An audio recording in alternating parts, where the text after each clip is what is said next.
Hello, everyone. This is the new episode of XenoChat. I am Tyler, one of the co-hosts, along with my other co-host, Justin. Hello, everybody. And we have two guests today. One of them is Kat. Hello. And the other is Mary. Hi. All right. So today, based on our poll we ran a little while ago, the topic is love and the Xeno series. Before we go into that, though, let's get news out of the way. There really isn't that much news. The one thing there was the Cosmos version 4 extra coding figurine that's having a re-release. Looks like it's coming out in October. Is that the Kotobukiya one? Yes. Yeah. Okay. Yeah, I'm always really torn on those figures because on one hand, Kotobukiya, they always release figures that look really great, but they can be a pain in the ass to build. At least maybe I'm just really bad at it. I'm not so much of a builder myself, so I usually skip those. Yeah, because that scale one you got was Kotobukiya, wasn't it? It was, and it took me a long time to build that thing. It's nice, but I am always afraid of knocking it over because I've done it before, so I don't want that to happen again. Well, in a way, it's kind of a good thing that I'm not a builder, because now that I'm into Gundam, it could be dangerous. Yeah. Oh, snap! You're into Gundam? Yeah. Like, I started watching with a friend, like, a few months ago. And, yeah. We will have this conversation later. Sounds good. Yeah, I'm really bad at building figures, because I haven't even started building the Telos I bought in Japan, and I'm just really intimidated. Yeah. Good luck on that. Thank you. If anything, you can set up a call and we'll cheer on you. Yeah. That would be great. Live tweet. That would be awesome. Moral support. Yeah. All right. Other than that, E3's coming up, and well, we don't know if Microsoft will have anything there, but that would be pretty great. When is E3? Crossy fingers. Crossy fingers. E3 is, I think, next weekend. Let me confirm. Something like that. I'm always like, it's somewhere in June, but I always forget where. Okay, alright, so E3 goes from June 11th to June 13th. Okay. Okay. I think that week I'm gonna die, because I'm just gonna be like, please announce something. Yes. Okay. I feel like if we're going to get a Xeno-related announcement, it would probably happen at Tokyo Game Show as opposed to E3. Oh, yeah? Yeah, they don't drop much Xeno stuff at E3, but sometimes we get a nugget. Well, sometimes do. Well, didn't like the Monado original trailer premiere at E3? I don't remember. Didn't we have stuff too for X and Blade 2 as well? It appeared at E3 a few times. So. I seem to remember Takahashi being at one E3, but I don't remember which one. Nice. I might have also imagined it. So I don't know if Nintendo's also gonna maybe announce a new Zelda-ish teaser, but it sounds like it's still early, so I don't know. Yeah. But I also feel like... We do know that people are working on things. Yeah. Yep, I also feel like that if we're gonna see something from Nintendo, it would probably just happen during a Direct. I just feel like they wouldn't necessarily wait for E3 to reveal it. Yeah. Well, here's hoping that Bamco might, hint, put out a Xenosaga HD. Yeah. But you know, I still... A freaking port anywhere would be nice, because it's just like, it's so painful to see how, like we said this before, it's so painful to see all of these new fans that cannot play this. Yes. What would be really crazy would be if Astral Chain, which is coming out soon, if that releases, and then, like, you see Takahashi's name in the credits. I know, right? Like, whenever wouldn't that be insane? Trailer, it's like, is that something new from Monolith? Oh, no, right. it's not. It does look really good, though. Oh my Oh, goodness, I yeah, cannot really. wait to play it. Yeah, definitely. I know. I'm surprised that Takahashi's name isn't all over Deus Ex. Demon Ex Machina. Mhm. Yeah. Yeah, that one too. Which I can't wait for that, which is supposed to come out Yeah. soon, but I don't remember if they said when exactly. Yeah. Yeah, But I I do have the remember demo. there was a few things that they needed to fix from the demo, but I don't know how. Maybe they'll show more at E3 of like what they did to fix some of the instability and stuff like that. Yeah. Yeah, Astral Chain and Daemon X Machina are the two things I'm really hyped for, and then I'm hoping for something Microsoft related, but if it doesn't happen, I'm not going to be too sad, but Yeah. but Though personally, Yeah. I'll probably not play new games till after my con season because I'm gonna die on cosplay. all right. Is there anything else, E3 expectations or any other news that anybody wants to share? No. No, I think that's good. We're just pretty much crossing finger and hoping that some stuff is announced. Pretty Pretty much. So I guess with that, we can move on to the next topic. And Tyler, I guess you can tell us, what is love? Baby, don't hurt me. Don't hurt That's me. exactly what went through my head. No more. Come on, we have to make at least one of those references at some point in this podcast. It's okay. But yeah, the topic today is love. And the Xeno series from Xenogears to Xenoblade 2, there's definitely many different relationships, whether it's like unrequited love, everlasting bros. love, familial love, etc., etc. So, friendship.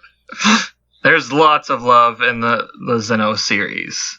And Yeah. we're gonna just start from the beginning, kind of discuss some of the kind of the biggest love and different types of love within Xenogears.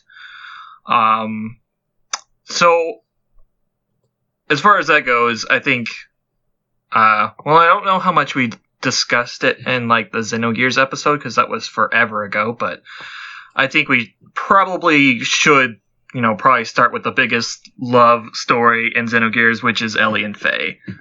Yeah, definitely. Although a lot of details are kind of hazy for me for Xenogears, so like I'm gonna put in the stuff that I know, but I'll let you guys probably take the lead on that one. Well, I mean, Yeah. It's a great love story, because think of it this Yeah. way.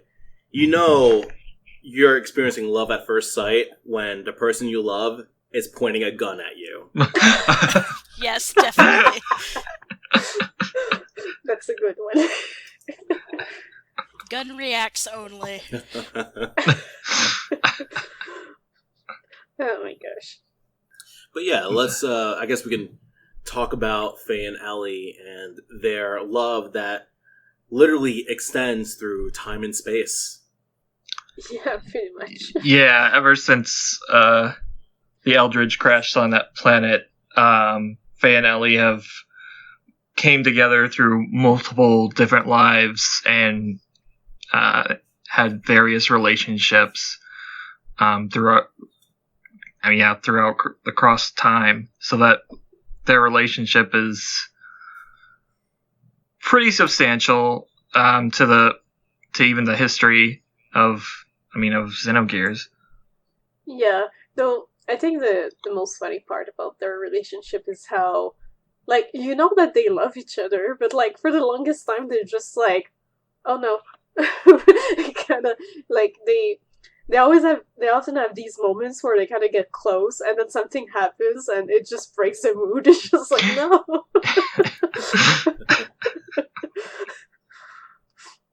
Because both of them are kind of shy beans from what I've seen. So Yeah, like most of the time, the big like moments in their lives that should be happy are interrupted by Ellie getting killed.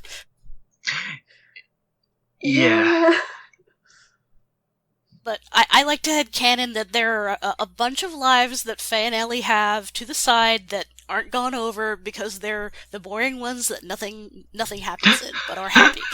They're just husband and wife and have a normal life. But nobody wants to listen to that. No. It's boring.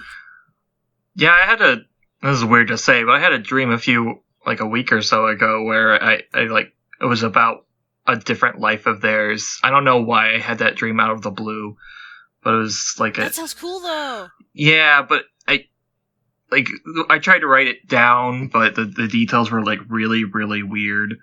But it was interesting though. That's definitely interesting. I don't usually focus on protag relationships, so I'm a bunch of question marks here, but I do like the symbology of, the whole, statue of the two people. One of them has the one wing and the other one has the other. Yeah. It's an interesting piece of art, but as I've grown up and seen people become codependent in these situations, it kind of, I can't have the childlike nostalgia of, oh, this is so beautiful, without thinking of the darker intonations of it. But it's still a really cool piece of art, and it's still a cool story. Yeah, definitely. Uh-huh. Yeah, it's a rather unique one, I think, for Square RPGs of the era, because maybe I'm wrong, and somebody can let me know, but I think Faye and Ellie is the most intimate that we've ever seen two protagonists be amongst each other in a game from that era. You are correct. Definitely. I was alive and playing it live as it was happening. Nobody was as on screen as close as Faye and Ellie, because you see all of it just about. Yeah. Yes, all of it. Wink. All of it. Yes, you do. I mean, I can't think of another Squaresoft game before or since where you actually have two characters have sex with each other, and it's actually shown. Yeah. If somebody can let me know if there's another Squaresoft game where that happens, please do. I'm blanking, but I'm sure there's something somewhere. Yeah, some obscure Super Famicom game that I need to play. We gotta hit up Pure. Pure might know. Maybe. Yeah, Pure definitely has cells from that cutscene, or just original sketches. We always reference Pure, I think last episode we also did. Yes. At some point. We were fearing that we were saying something, or David was fearing he might have been saying something that wasn't correct, and Pure would unleash his wrath on him or something. So, shall we move to the next pairing? Yes. So, unless you guys have more to say, sorry. No. No. Please go on to another character. So, Bart and Margie, because they're kind of pretty close, and well, I always feel like it's kind of that kind of relationship where you have Bart that's kind of acting like Bart, being pretty much all over the place and being a bit not exactly stupid, but just acting like Bart would do, and you have just Margie being stop. Margie, I feel often Margie's a bit the second singer, because she pretty much tries to stop him whenever he goes too far. But Valid. Yeah, but also find the interaction to be very cute, and how Bart pretty much go and save her, and she was oh, I knew you would come, and stuff like that.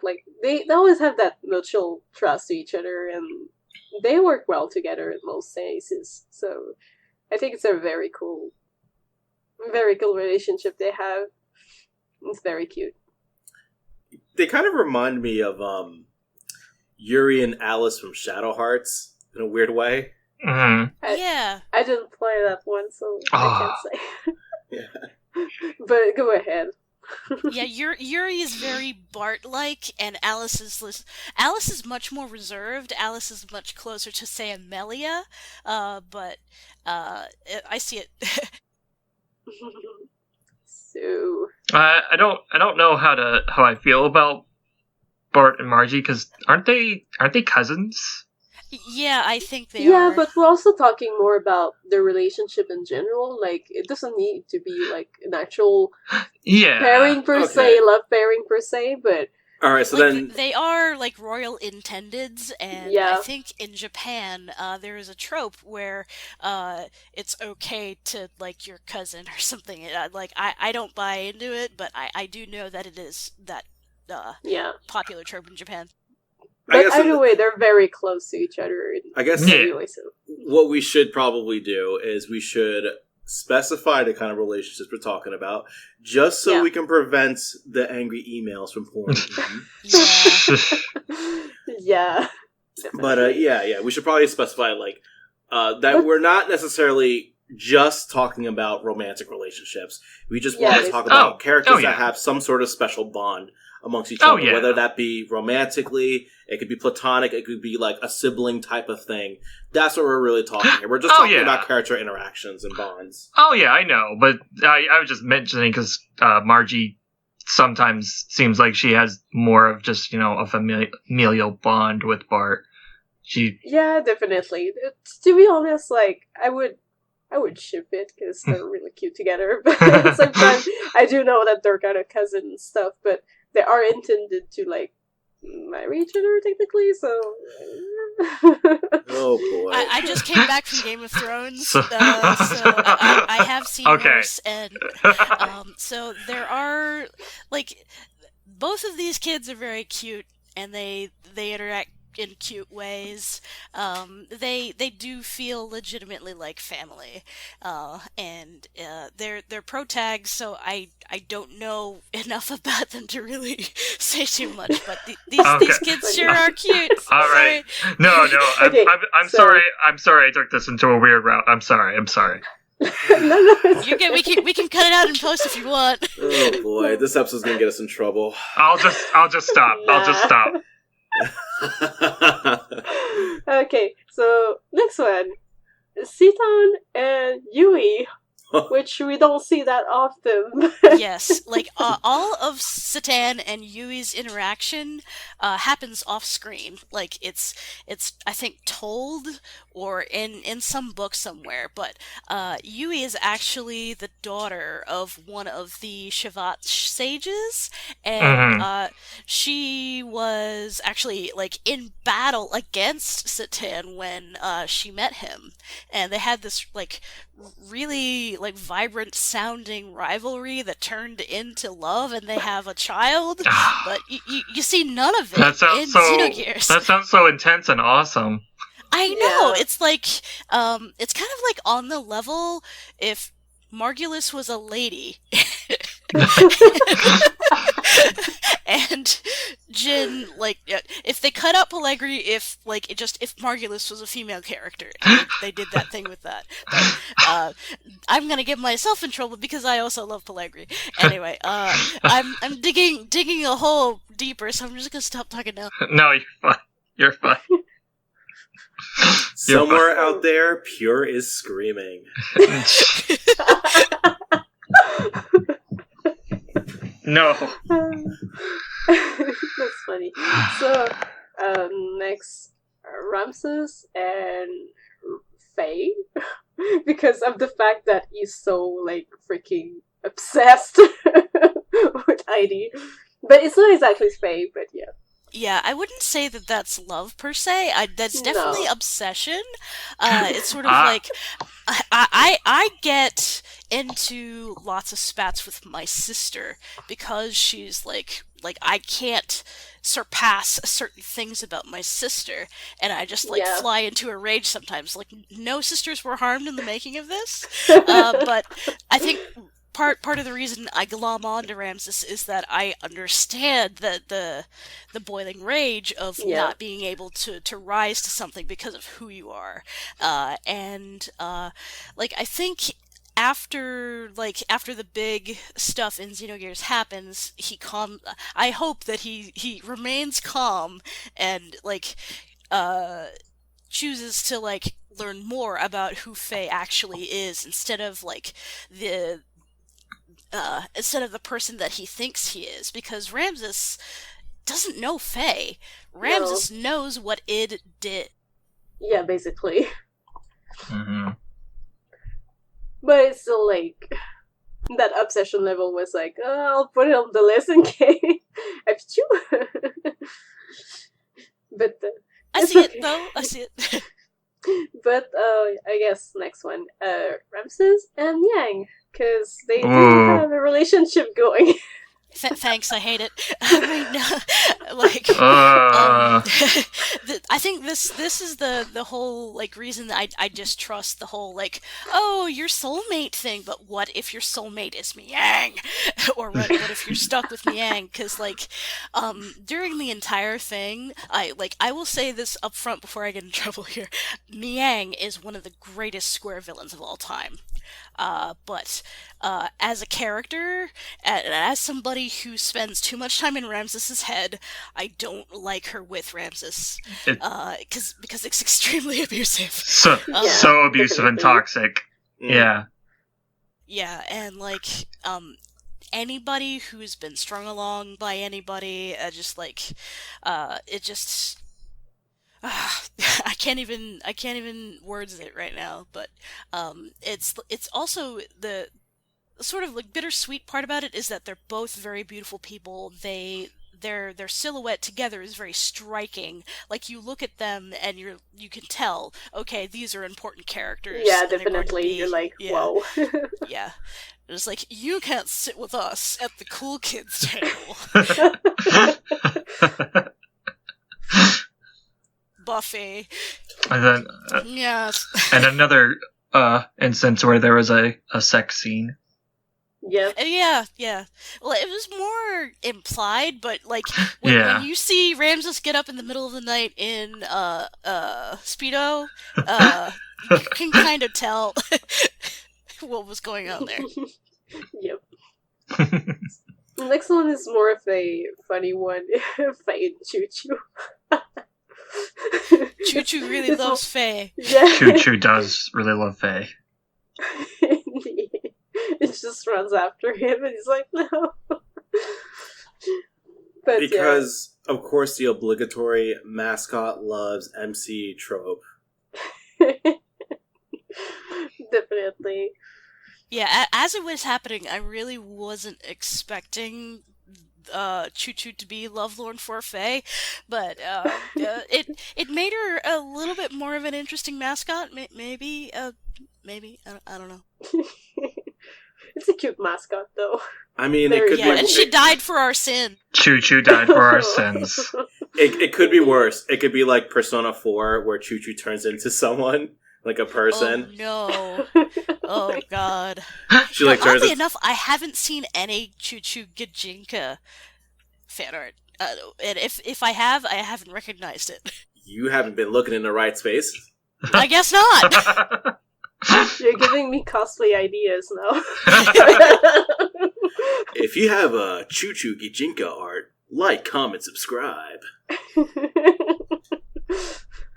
So, the next one is... That one is a bit fuzzy in my head, but I still put it because I remembered it was a bit of a thing. There was a kind of Bartley-esque thing going on between Faye / ID and Emeralda, but I don't remember all the details because it's kind of fuzzy. Well, because Emeralda is technically one of Faye's past lives, kind of daughter, kind of. Yeah, she's definitely a daughter. Much. Yeah, Kim, and was the Ellie from that? Yes. Okay, because his name changes and her name is mostly the same except for Sophia. Yeah, I think. Yeah, she stays the same, and Faye ends up with 9,000 other names. But yeah, I did find that to be their relationship to be really touching, especially Even when Faye knows nothing about his past, but Emeralda's just tags along, and yeah, it's pretty sweet relationship. Yeah, it was cute. Yeah. That much I remember. Which was kind of weird that she didn't she not really like get too close with Ellie though, or Yeah, she was kind of like standoffish with Ellie. I'm not sure if that ever resolved because I don't remember protag things. I think it does get resolved after a while. It's just at first she's kind of cold toward her. I think she calls Ellie old, and Ellie takes offense. But once Ellie like taps into her past life and becomes the Kwisatz Haderach, she's just cool with it or something. I don't know. Yeah, I think it was something like that. Okay. You like my Dune joke, kids? Yeah. So next one is basically again the father kind of relationship, Billy and Jesse, which is a pretty cool relationship. Even though like they kind of well, Billy kind of hates Jesse at first. Yeah, but he grows based on the knowledge that he gains throughout the thing, and like it's a really interesting plotline because here definitely. Billy is like completely deceived his entire like perception of his family, lied to by Stein the entire time, and it turns out that his father, the one that he hated the most the entire time, was doing the best that he could and doing the most that he could like from the time. And I think one of my favorite quotes from Jesse, one of my favorite quotes from Xenogears is from Jesse, and that's God lives in you. It doesn't matter if the faith is, well, now I'm paraphrasing, misquoting, but it doesn't matter if the Ethos Church is a front for something fake. What matters is the faith that you have. Yeah, basically. Yeah, I thought their relationship was really, really, really strong. Especially, because Jesse didn't really go out of his way to tell Billy like the full truth, but he was doing everything for both Billy and his sister the entire time. Yeah, definitely. But there was also that moment where, I think it was when Jesse supposedly died, but then kind of came back. Like, everyone was shocked, and it was just like, hey, how's it going? Yeah. I mean, his mech turned into a gun. That was pretty, for Billy to shoot, that was pretty epic. Yeah, it was pretty much like, well, that was dangerous. Yeah. I think they concepted it without really like doing too much with the story for it. It's just like, oh, hey, by the way, I'm your gun. Here you go, son. Yeah, shoot me into the enemy. I'm gonna be okay. Yeah. Totally. Best father. Indeed. Yes. He's really cool. I really love Jesse. So, next one, the friendship of Bart and Faye. Because, I mean, they kind of... like, the relationship's a bit weird, but sometimes they're kind of best bro. So, like, they get pretty close. Yeah, but I always felt like Bart and Faye's relationship was among the more boring ones. More so because it was just kind of standard to me. Yeah, not a lot of it really stuck out. It's kind of just like, okay, you're just the next guy you get in your party, and he's just gonna have your back. Yeah, it's just, I still find their interaction kind of funny, though. Yeah, I think Bart spent a lot of time trying to win Faye over, but Faye was just sort of like, the entire time. And pretty much. It's like they grew together as the story progressed, but then they sort of like dropped the buddy comedy between those things. Yeah. But I think that whole segment where Bart pretty much tries to win Faye over is what's the most interesting, because it's usually like the interactions that are the most funny. At least to me, they were funny.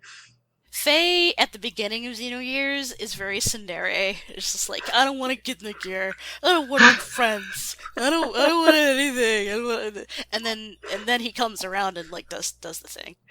Yeah, basically. Oh, it sounds like you're talking about Evangelion. Oh no, not gonna. Let's not get there. Well, this is where it deviates from Evangelion because he gets in the fucking robot.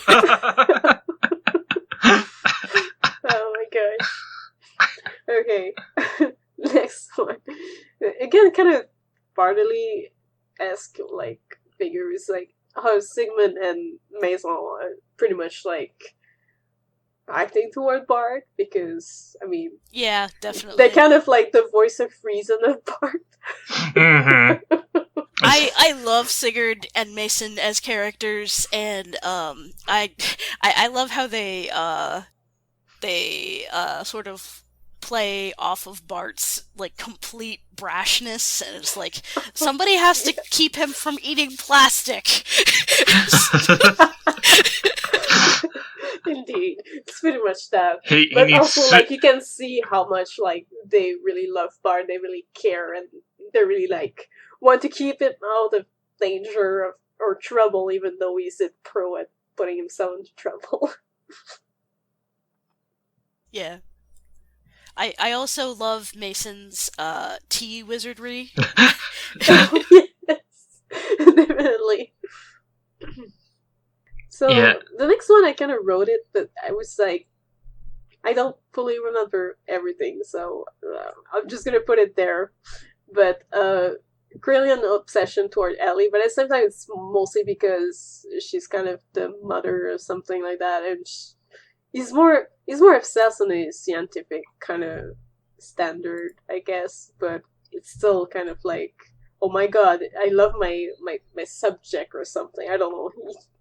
Yeah, I'm actually glad that you wrote this one down because, like, half of the conflict in Xenogears is because of Krellian's unrequited love for Ellie, Sophia, etc. Like, I think it's the only thing that tries to butt up against Faye and Ellie's, like, soulmate thing. And in a way, it's kind of unfair, but also Krellian got really creepy about it. Yeah. Yeah, really creepy. Do not interact, Krellian. I mean, no. I definitely see Krillian as a yandere kind of type. Yeah, he's very yandere. That's an understatement. Like, didn't he at one point try to cultivate her DNA type or something? I think so. I don't remember that too much. Maybe. I can't remember exactly. Yeah. It's like, it's super creepy. Yeah. Creeper danger. But yeah. Anyone else want to add something on this one, or? Not for this one, no. Okay. Yeah, I don't have much to say. Next one is, it's just in next segment, is Rico and Faye kind of bro moments within the prison segment, because, I mean, let's face it, that's the only place where Rico gets anything. That's the only spotlight he gets. Yeah. Unfortunately. Unfortunately for Budget Blanca, that was the only thing in that game that I remember that where he actually had some sort of relevancy to. And it's such a shame because he was actually a pretty cool character during that segment. Yeah, definitely. I really, really, really liked that part, especially like you had the tournament too going on, and then you were escaping. That was so fun. And then he just gets sidelined. And also, he is, like, the heir to all of Kislev, right? Yes, he is. Yeah, which. Yeah, they just drop that and walk away. Yeah, it's like such an important moment, and it's just like nothing. It's like, we have Bart and we have Rico. We could completely nullify the Ave Kislev conflict right here, but they don't. Yeah. All we get is a really bad sewer dungeon out of it. Yep. Well, we do get some bromance-ish between Faye and him, because they do pretty much like team up to try and get out. And they did have really good chemistry. It's just sad that once they get on the ship, Rico just kind of stays in that room for the most. Get on the ship and get shut down by Bart. Yes, that was pretty funny. I just find it funny how we're like talking about how they had like great chemistry and there's a romance between them as they're bonding through a prison. Yeah. Oh no! Oh no! Hey, that was your words, not mine. Just saying.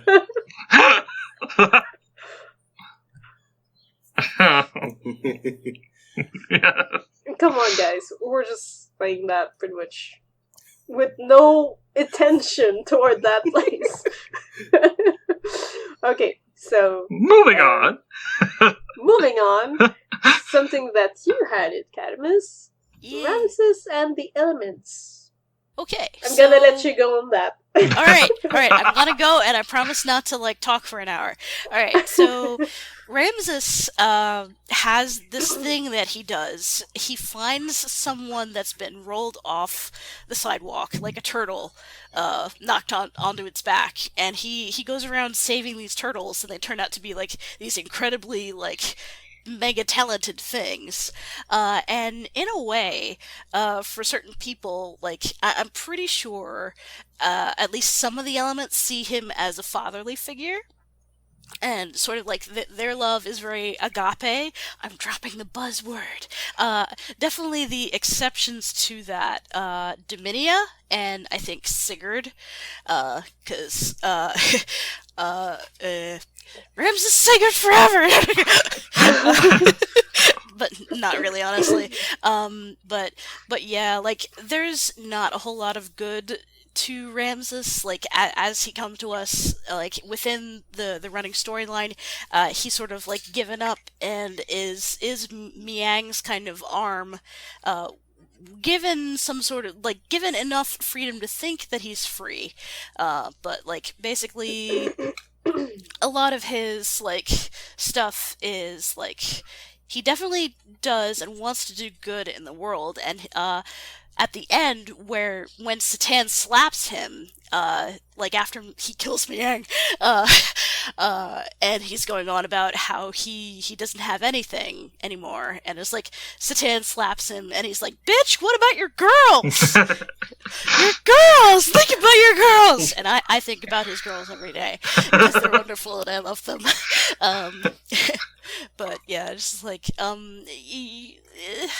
like, I think if you see the elements as just his bimbos, it cheapens it a little bit. Like, I don't think all of them see him romantically. Like, depending on your fan fiction, you could, but, like, there's a lot to be said when you have a senpai helping you, whether it's at work or school or something. That relationship is valuable too. Like, I think we put too much worth into romantic only, because, like, there's all these other types of love, and it's also valuable. Yep, definitely. Yes. So, did we want to have more in the Xenogears, or do we move to Xenosaga? I think we've covered enough of Gears, and it's worth jumping into Saga. Yes. Alright, so Okay. if you have not played Saga, do not go forward. Skip this part. Yeah, and I mean, So- I know there's a certain mutual acquaintance who is streaming Saga. So, Oh, yeah. If you're listening and you know who you are, Called out. tune out now. Yeah. Alright. Yeah, definitely. So, I think, well, since we've already had a Shion episode, I think real quick we should probably kind of gloss over Shion and her relationship with three other characters, which are Cosmos, Alan, and Kevin. Yep. So, definitely there's, like, each of those relationships is a different kind of love. Because, for example, Shion and Kevin's kind of a toxic kind of love. Yeah, definitely. And Shion and Alan's more of the unrequited love. And then Shion and Cosmos, that's not a love that's there's a lot of there's a lot of ways to read Shion and Cosmos. And they're all interesting. They're all valid. But you know more about these things because they're protags. Go on. Oh no! I mean, because for a while, you do kind of get like a mother-daughter kind of relationship about Shion and Cosmos, but then it kind of evolves a bit more as the series progressed. I mean, it's not really. Oh, what's the word I'm looking for? Nothing's like outright said, like about them being like more than friends or anything like that. But their interactions.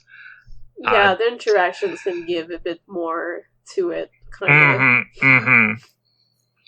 Yeah, it definitely feels like throughout the series they weren't sure if they wanted to push the mother-daughter route or the girl-girl relationship. They're lesbians, Harold. But when Xenosaga first came out, I came out too, and I was like, oh, this is this obvious thing that they're doing with this game, and I was like, wow, that's pretty cool. But because they were protags, they didn't hold my interest. And I gravitated toward two other things. But I also think that Cosmos is a really popular figure in the LGBT plus community, because I see a lot of people who really are drawn to Cosmos. But and out of the three out of the three that Shion could potentially end up with, I think Cosmos is probably the best option of the three, in my opinion. But that's going into shipping territory, I guess. Yeah, but like all ships are valid. Yep. Ship and let ship. And choose your company based on who you can stand. That's my stance. To be honest, I'm completely neutral as far as Shion Cosmos or Shion Alan goes for. Mm-hmm. But Kevin is totally a toxic relationship, and I'm like, get out of there, girl. But yeah, Alan is just I think it's also a good relationship. It's just at the same time, he's kind of more clumsy and doesn't have a whole lot of self-confidence to fully support her. So I can see where some people are they're not really meant together and it's forceful. But at the same time, I'm kind of well, it kind of also developed a bit toward the story. At the end, Alan kind of pulls his weight a bit, and gets some strength. Mm-hmm. But definitely the most healthy / supporting relationship would be more with Cosmos. So the thing with Alan is that I feel most of the people in the community see Alan in one of two ways. It's either they like Alan and they think, hey, that's great, his character developed, he became a much better person, he became a guy who was finally able to speak up for himself, and I think that's valid. But there's the other side of the community who they kind of don't like Alan, and they kind of see him as just one of those typical guy gets the girls scenario. Yeah, it's a very nice guy gets the girl scenario, which back in 2003, in its context, you wanted to see Alan improve and, do stuff like that. But now that there's, a bunch of, political subcontext and, post-Gamergate, post-nice guy, all of this other stuff, Alan is getting painted in a pretty bad light. Mm-hmm. And I think it's being taken way out of context, but that's just me. Yeah, I've seen people say both, he's a good character for that, but also people who just say he's actually a pretty terrible character because he's just an example of, nice guy, gets the girl. And I've seen valid arguments for both theories, and There's just a lot of ways to interpret it, really. Mm-hmm. Yeah, and like I know people who sort of like self-identify as Alan and do a lot of fan fiction writing with Alan, and it's like there are other people than Xion to ship him with, and people tend to forget that. And I think the big fight is over Xion. And as much as I love Xion's not the only character. Assistant Scott. Yeah. Assistant Scott. I've seen him with Assistant Scott and Tony and Hammer, and there's a whole world out of it. Like I IRP'd once Jarekov with Alan, and it was sweet and weird, but super sweet. Wow. Yeah. Well, I'll ship and valids. I'm totally neutral. I don't care. So. All right. Well, let's move on because I think Shion's had enough attention. Yeah. So next, Junior and Sakura, because I mean, you did have like a lot of moments with her within the UMN whenever like the URTVs would go and try to communicate with her, since she could not communicate in real life. We did cover a bit of that in the URTV episode, though, but yeah, I think their interaction were super sweet, and it's also her who pretty much like asked of him to like pretty much take care of her sister, but at the same time, I feel like if the circumstance was a bit different, that they could have maybe ended up together, because I mean they were interacting in such a cute way, and like they were very intimate and stuff. It was really cute. There was that cute moment on the porch swing. That was in episode 2. That moment. Like the face that Junior does in that moment, I just die. Yeah, it's so cute. That was adorable. Yeah, but then like it can move on to like also Junior and Momo, because afterwards like pretty much takes care of Momo, but they also get pretty close together too. And even these two, like it's super sweet again, and I just really enjoy their relationship and stuff. Yeah, so, which for their relationship, I don't know if you guys felt the same, but I kind of felt more like they weren't like exactly a romantic relationship. It was kind of like I wouldn't say sibling, but I don't know. It's gonna say, I'll protect you while I got this kind of thing. Mm-hmm. Or because I don't know like, if he it looks almost out after her, but at the same time, like there's a part of me that's like, I would ship it because they're so cute. Yeah, it was a really popular ship back in the day. I didn't do it myself, but there's a lot of, like, with the Junior's interactions with Sakura and Momo, there's a lot left unsaid and undone because of Sakura's premature death, and Momo is basically just like, she's kind of just a child herself, and it would be like within the context of like the story as it progresses live, I don't see anything romantic happening like right away, like maybe after a couple years that would be okay by me, but yeah, except like, they kind of get separated, so yeah. Well, at least Momo has like the dog.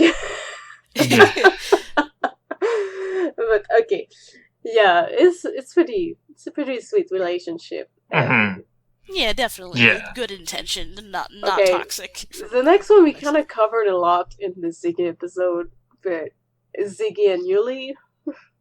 Yeah, and like it's interesting to see them having evolved from both of them being very closed off in the beginning to sort of like along with Momo's help, like Ziggy no longer wants to commit suicide by the end, and like that's a really positive message. Yeah, like seriously, like I think it's one of the strongest evolution of characters within the games. Like these two, they evolve so much, just like kind of slowly getting together and all that stuff, but also like they go over their struggles together, and just Yeah, definitely. it's really cool. But this was also we mentioned it a bit in the Ziggy episode, like his late wife, and I guess we could also include his little boy to that as well. Yeah, it's like Ziggy loses a romantic love and a child, and gains both of those back by the end of Xenosaga 3.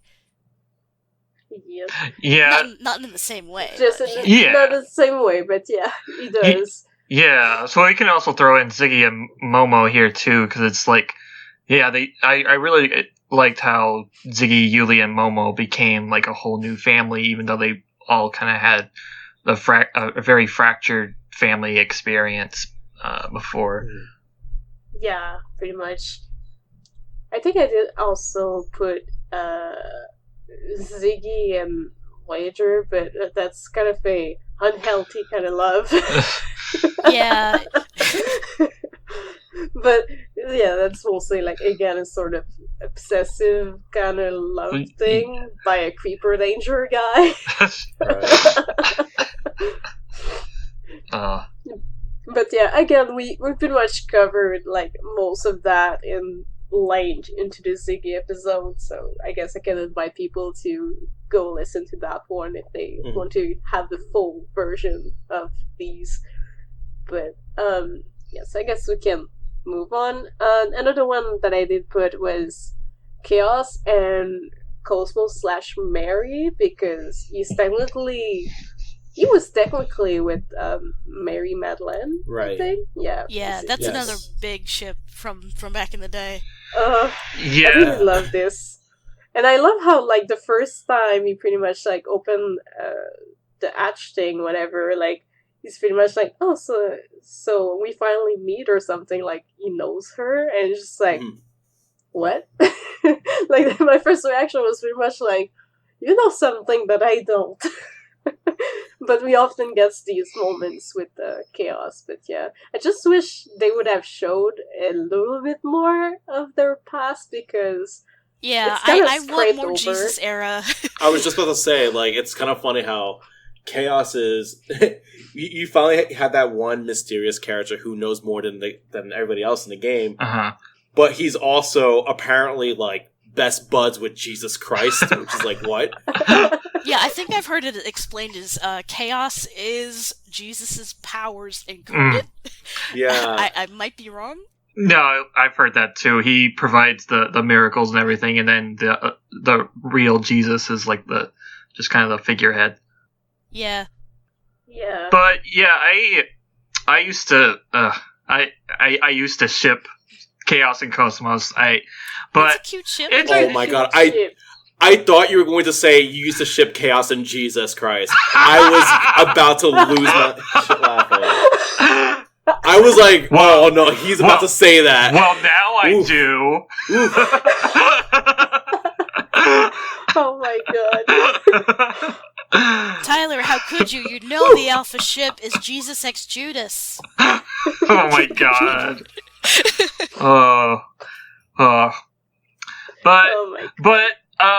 But yeah, because nowadays I feel like because Chaos and Cosmos unfortunately doesn't, I don't know, feel like they have enough screen time together most of the time.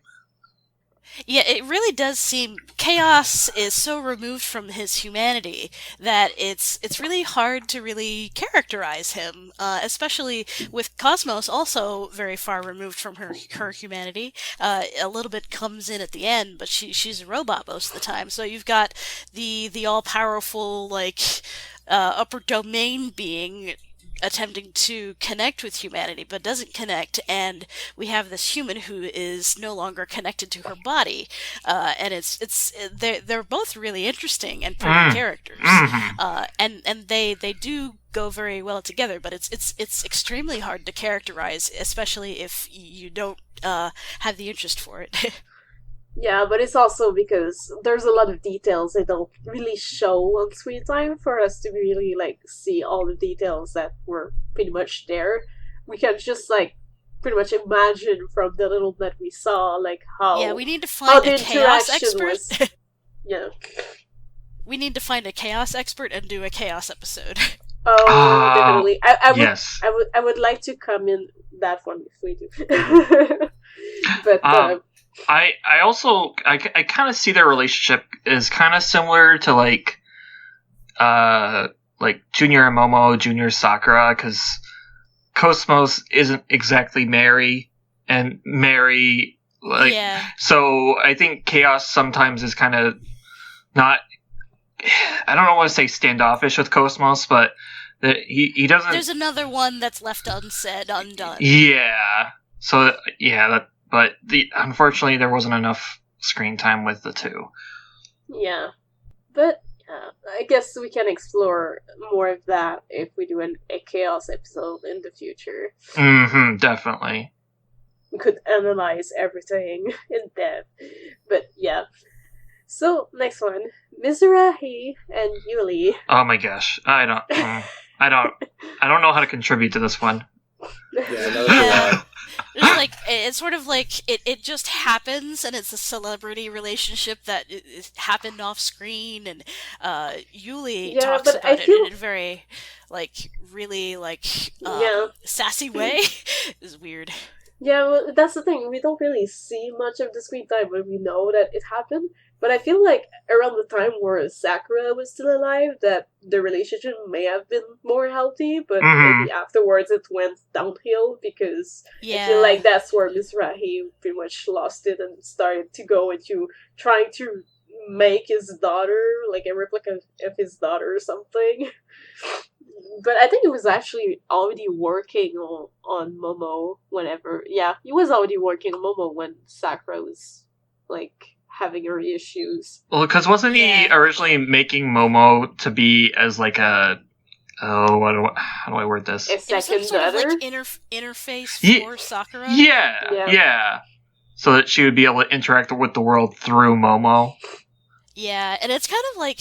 I didn't get it as I was playing it, but it's kind of...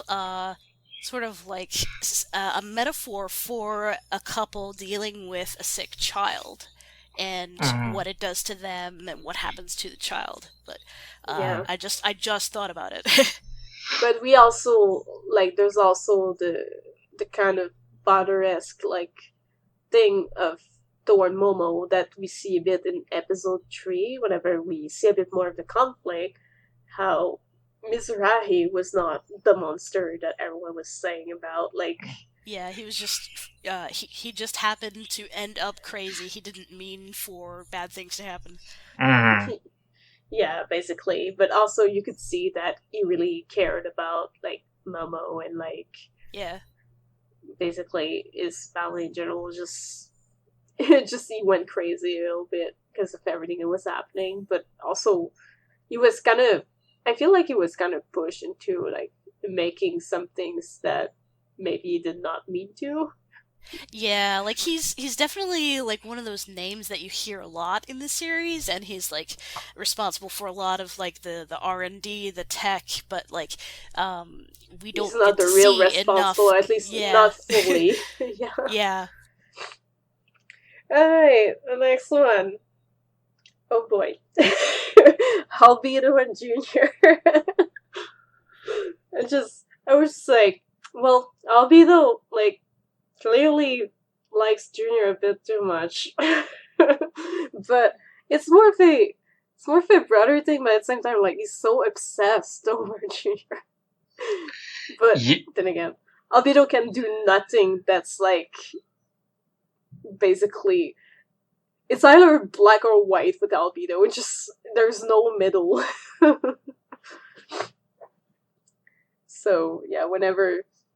I do still enjoy, the interaction, because it's always, it's very charismatic. It's always really funny. Albedo is very charismatic and very damaged, and I guess I don't have a whole lot that I can say about the URTVs, because they are pro tags, most of them, 2/3 of them. I don't want to drag Albedo, but he does a lot of stuff that I'm not into. Yeah. But in Xenosaga 2, we do get to see a bunch of the stuff that made him who you see him as in the current timeline, and I think a lot of it is, oh, you poor thing, but also, oh God, you did this other thing. Yeah, but hands off, I think deal it's breaker. what makes him interesting. But yeah, it's just like every time he gets on screen and he's just pretty much like obsessed with Junior, it just makes me laugh. So, Yeah. but yeah. Yeah, their relationship is odd, but I can understand like wanting to be with his twin brother. That I can kind of relate to that. So it's but at the end of the day, like Albedo, like he got his wish at the very end. Yeah, he did quite a bit of a zigzaggy path because of how he was pretty much like corrupted by Hoodoo and all that jazz. But he do get his wish, which is to be with Junior, kind of, because that kind of put his mind at ease. And I guess he's not insane anymore at the end. Wow. But yeah, just I find the whole concept of like their relationship pretty interesting, even though it's kind of really hard, like Kat said. But yeah, I thought I would put it there because it's still a relationship that's really in our faces. Yeah, it's very important. It's important to the series. Yeah. So next one, Chaos and Junior, their best ball. It's also one of my ships. But yeah, it's just Chaos and Junior is a very popular ship. Yeah, but at the same time, like they're I mean, they always understand each other super well. Like Junior is kind of the one running around being like super hyperactive, and Chaos is kind of his voice of reason. Of like, but he also like Chaos often pretty much just watch and comment. So. It's very much. Oh, go on. They're very much a partners in crime kind of thing. Yeah, that's the way I always see them. Yeah, it's really nice, and like they have these moments where they're just gonna laugh at the same time at some situation because it almost it reminds me of like a like Sigurd and Bart's relationship, in a way. Yeah, I guess I could see that. Except Chaos is a bit more reserved / more calm than Sigurd, but that's true. He's still kind of like the voice of reason. Mm-hmm. Like whenever Junior takes these books, it's just like, oh, let's just put them back. But yeah, just I thought it was like something important to mention because I was like, they're always like kind of the best ball, the old duration of the games, and I just really love their relationship in general. Mm-hmm. So, Ganyan and his ladies, as in Mary and Shaylee, basically. We all know that Mary and Shaylee pretty much have a huge crush on Ganyan because they're always next to him in a very kind of thing. I mean, there is that scene in episode 1 where Mary and Shelley are sleeping together in Guinan's bed, and it's like, what's going on there? But yeah, there's not much shown on screen, but there's enough to hint that there may be some stuff happening off screen. Yeah, it's very obviously poly, but yeah. They have they have an intense love for Guinan, and that's kind of why it was kind of sad in episode 3 when Guinan, who was being controlled by Yuriev, shot Mary. That was really. Oof, yeah, that part I was just like, no. I was so mad because it was just like, give Guinan back. Yes. Ugh. But yeah. Next one, Guinan and Junior, because I mean they're pretty much like, well, I guess they don't always... Definitely brotherly love. Yeah, brotherly love. Oh, yeah. But it's also like, Gainu is also another voice of reason of Junior. He's always like, please don't do this, don't do that. So it's like brotherly love, but it feels like almost like he's acting like a father, because Junior is just all over the place and they're always super rash and stuff. And just also, Gaiden and then Gaiden Jr. Oh, yeah. Like, yeah. they've been pretending to be father and son for a while anyway. Yeah, it's funny. But yeah, I just find it interesting how it's like Gaiden is always like, don't fuck up now. Like, don't do this. Don't fuck up. And like, you pretty much often like ask Shelly and Mary to look after Junior so that doesn't do anything stupid. But yeah, that's pretty much it, because I mean, there's multiple interactions, but again, there's not like too often a whole lot of interaction between these two. Like, they just happen once in a while. Because, I mean, Ganyan's often doing all of the paperwork while Junior's going like, yeah, let's shoot some things!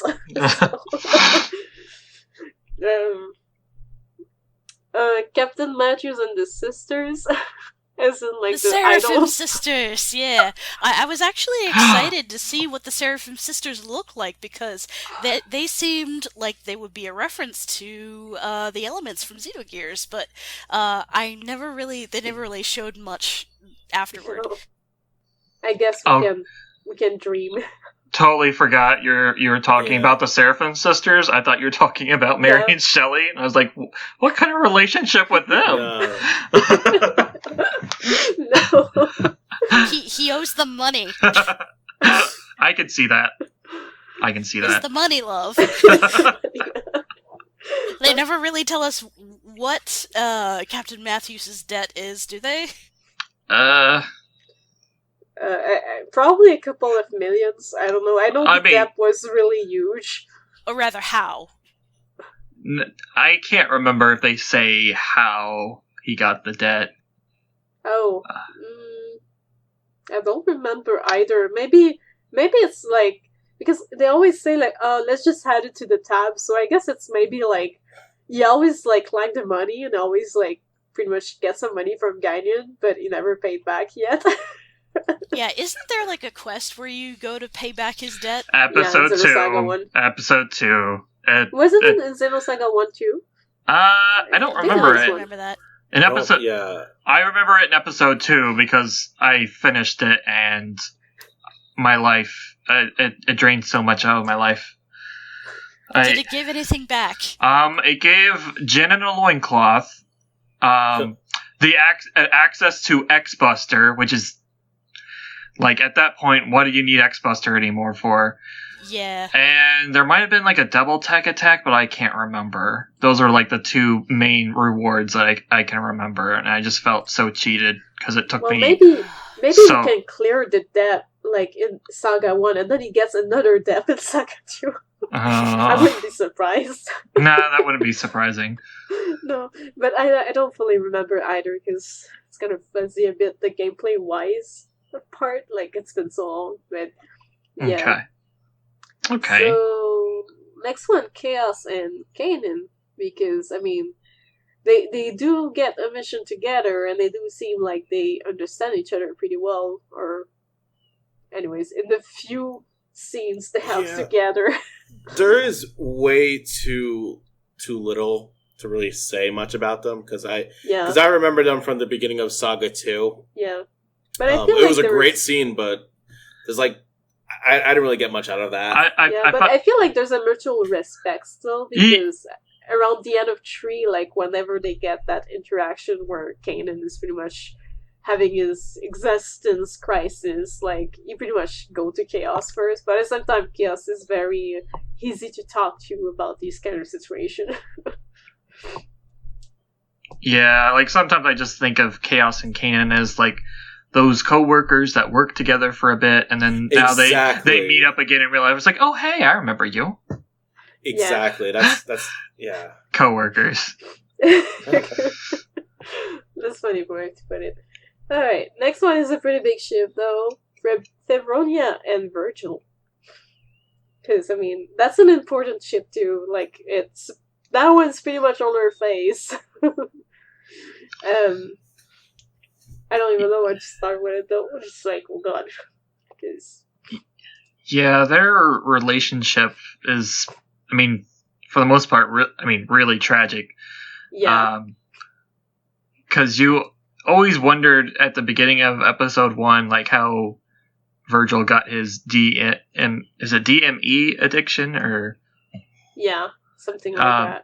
Because it's basically an addiction caused by, is it, like, eating realians, or... Yeah, I think it's eating realian tissue causes some sort of weird addiction. Yeah, something like that. But chemical dependency or something. And then he has such like a harsh hatred toward realians, but then it turns out that he had quite the relationship with a realian, Febronia, and the reason why he has that addiction is because of the organ transplant he got from a realian. But still, though, like, they still had a relationship going, even though, like, let's face it, Virgil was very much a Petsunere. But, Fibronia, though, like, she was very patient, and, like, she knew that, like, whenever Virgil was kind of, like, not honest with himself, like, she pretty much knew it, and she would shrug whatever insult else that he would shoot at her, and then he'd be like, why aren't you leaving, like, and stuff like that. But yeah, I think it's a very interesting relationship, even though it does have very tragic. But I'm glad that Virgil do get like kind of a good closure on it and gets to pretty much go with her kind of the after realm or something. Yeah, it is. I mean, the church scene was definitely tragic, and you can kind of, I guess, because he has an intense hatred of realians, but I guess that scene kind of, because I can't remember if he was racist against realians before that moment, or if it was triggered mostly by that moment. I think he already was, but it was mostly because I think it was a bit, but maybe not as much as after the conflict, because of how like all the realities started to go berserk. And they killed Febronia. Yeah, and that's where he started to go and hate them, I think, because of that. But I think Febronia was pretty much like the biggest exception.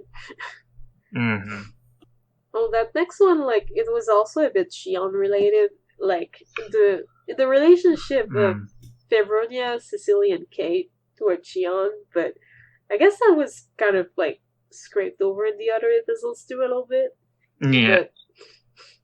But yeah, that's also like an interesting relation where Febronia would pretty much, well, Shion was pretty close to Febronia, Cecilia, and Kate when she was younger, and Febronia pretty mumuch asked her to save her sisters and stuff like that, and it's all very tragic and stuff. But overall, like, I think, I wish they would have showed a bit more of Cecilia and Kate, though, because it's just like, oh, young Shion was friends with them, but we never saw them because I guess they weren't and I guess they were already, like, connected to that Zohar thing, but it's all weird. Yeah, unfortunately, there's another one of those instances where it'd be nice if there's a little bit more development, or just a tiny bit more. All right, the next one is all yours, Kat. Cherenkov and Margulis. I've been waiting all night for this.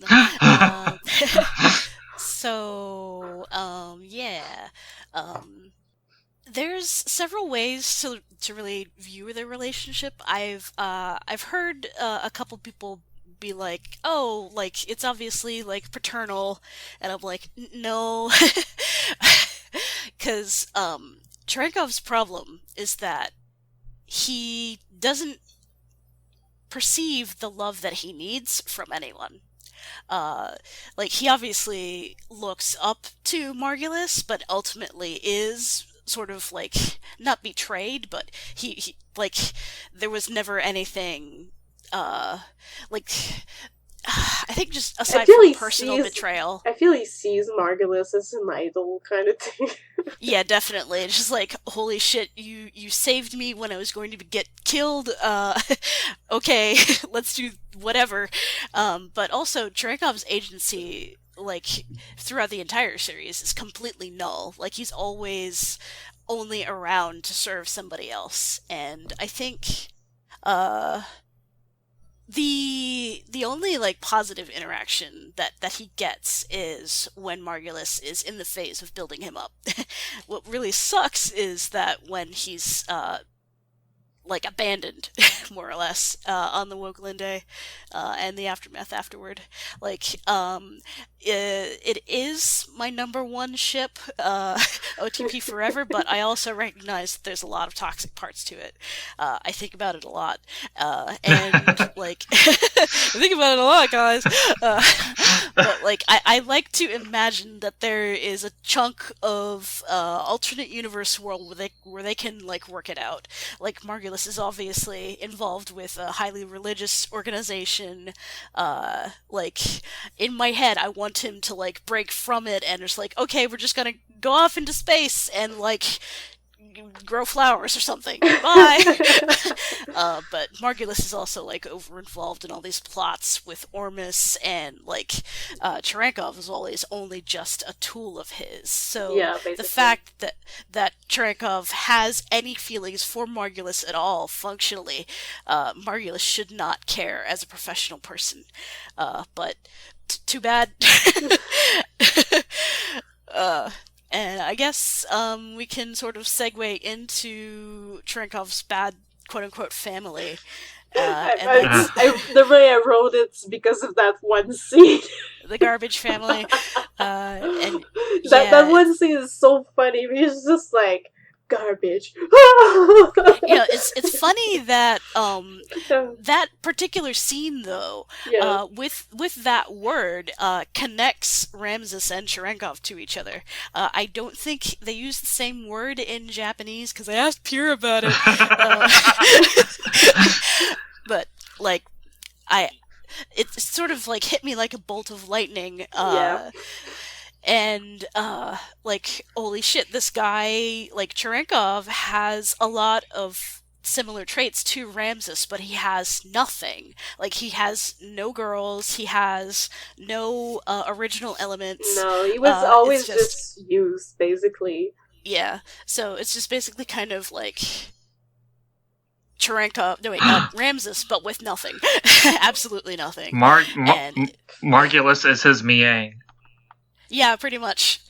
I also sort of think of his wife, whoever her name is, also as Miang. Yeah. Because she is the original garbage. No, wait, is she the original garbage sayer, or is that the daughter? The daughter said garbage. Okay. Yeah, the clone daughter. Yeah, but it still counts as her because it's a clone of her. Yeah, basically. Yeah, because that's all she wanted out of that relationship. Yeah, pretty much.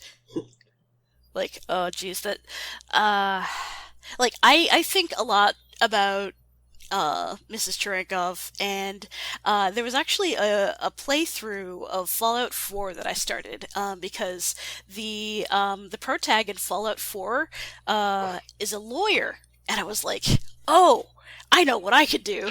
And I started a playthrough as Mrs. Cherenkov. I was going to be like one of those like redemptive AU things, like maybe she's good this time. And but then Xenoblade X came out, and I never finished Fallout 4, so that never really became a thing. So Mrs. Cherenkov is never going to be redeemed. Nope. Which she doesn't deserve to be redeemed. Nope. Alrighty, do you guys have any words? Because I've talked too much. No, you're good. You're good. I mean, it's definitely another example of a very, very toxic relationship. And I think she might have even seen him more as a tool than Margulis, because I felt like Margulis, like when he heard that Cherenkov died, he did have that little moment of silence. Yeah, he emoted. Yes, Yeah. but yeah, I think that Mrs. Cherenkov definitely used Cherenkov more as a tool than Margulis did. Yeah, definitely. Like, I feel like Margulis still had like a good amount of respect toward Cherenkov, even though he was using him. But at the same time, like, you could see that there was a sort of respect kind of thing ongoing still. But yeah, I guess, should we move to the next one? Should I leave that one to you as well, Kat? Sure. Margulis and Jin. Yeah. Alright, so Margulis and Jin is very interesting because it sort of like plays back on something from FF6 that stuck in my head. In FF6, there is a character named... Oh, crap, I forgot his name. But he's in something.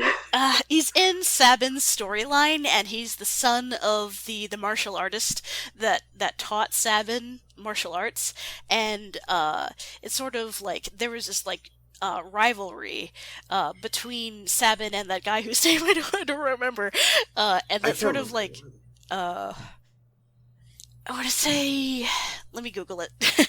Yeah, I can't remember that person either, because as soon as you said FF6, I'm like, who are you talking about? Like, where are you going with this? Okay. I'll find it. But yes, so martial artist, yes, look that up, because I want to know where you're going with this one. Because there's martial arts involved. Mount Cults. Vargas. His name was Vargas. Oh, yeah. Okay. Yeah. Okay. So there's the groundwork for there's a couple of people coming up. There is a martial artist with two pupils. One of them is his blood relation and one of them is not. And they sort of like I see this trope taken and rewritten several times, like since FF6, like into Xenogears a little bit. They kind of do it with Stein and Jesse, but it's very prominent in Xenosaga with Margulis and Jin. Only this time, the bad guy is the one who isn't related to the teacher. So, I think Shion and Jin's grandfather, his name is Oga Uzuki, and he did sword stuff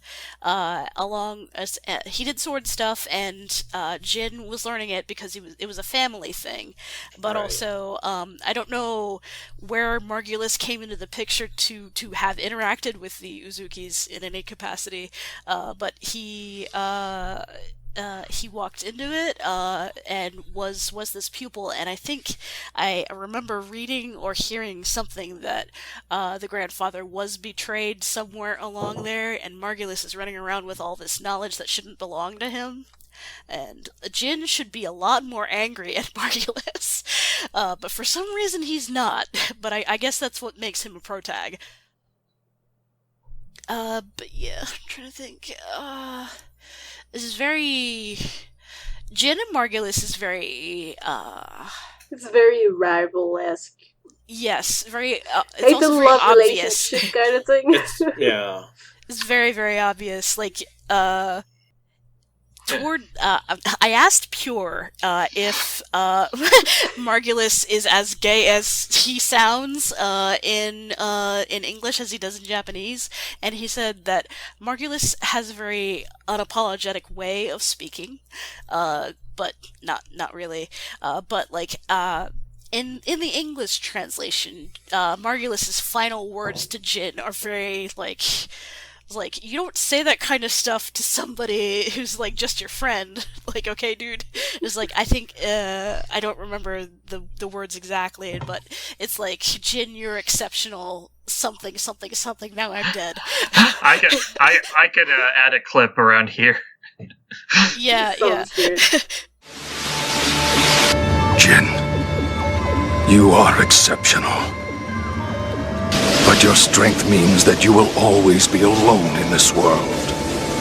You've cast aside the few people who understood you by your own hands. Now, there is no one left who understands you. I kind of like tie it in with Pellegrini as well, because Jin and Pellegrini had a relationship, and didn't she get stolen away by Margulis? Or It's she left of her own accord, Mhm. and Jin thought that she was stolen. It sort of like becomes Pellegrini's like more heel turn, because you find out actually Pellegrini's a lot scarier than you initially thought.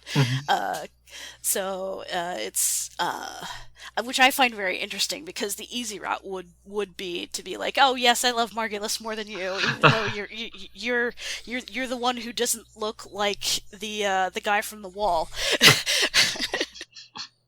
I was gonna say that maybe Margulis took Pellegrini away as a kind of a, if I can't get with you, I'll just get with the person that you like kind of way. But I guess that theory's out the window.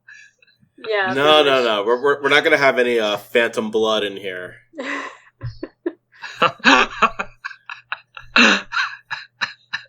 I'll take your kiss, your first kiss. Are we going to a JoJo reference now? Yes. Okay. Yes. This is me, Dio. Okay. Woo. Okay, we'll wait for Jin to revive. He needs to respawn. Okay. The I next think one on the list. ending thought on Jin X Margulis. It's very like Bara manly, because like you both end up Right. with the male bathing suits. Mm-hmm. That's funny. But yeah, the next one, I don't know if we should do it because it's kind of a weird territory, but I guess I'm still gonna mention it because it's another thing that's pretty much in our faces. Albino and the Crash Washers. Oh boy. Oh, I mean, Definitely abusive there. Definitely there. I mean, it all stems back to Sakura, and it's so weird, because I know, it's very like the uncomfortable like kind of things that Albino does. I mean, because I see that their relationship is different from whose angle we're going at. Because if we're going through Albedo, he sees them as Sakura, and I guess. Yeah. But then if we see it from Kirschwasser's perspective, they love him unconditionally, which is so messed up. And I wonder what he had to do to them to make them like that. Well, because Kirschwassers were basically the prototype to Momo, so everyone had their attention on Momo, so no one really saw them, but Albedo gave them the attention that they never got, which is it would have been nice if Albedo wasn't so goddamn creepy about it. Well, yeah, he's a manipulative jerk. Yeah, he's gonna exploit that. Yeah, the relationship is kind of. I mean, it's really interesting and kind of more fleshed out in the anime, which is weird to give the anime praise for something, but.